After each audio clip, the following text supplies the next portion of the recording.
नमस्कार जय जगन्नाथ जत्रा दरबार चैनल रे आपण मानकु स्वागत।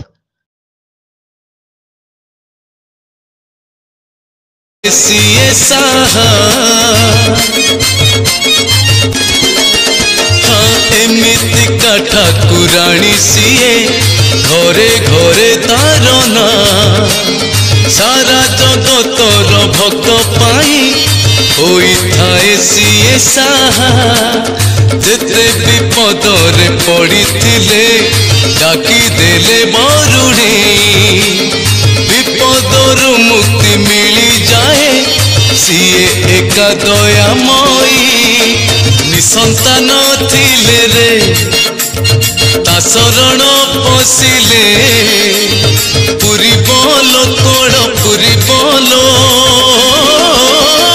दयामयी माँ बरुणी दयामयी माँ बरुणी।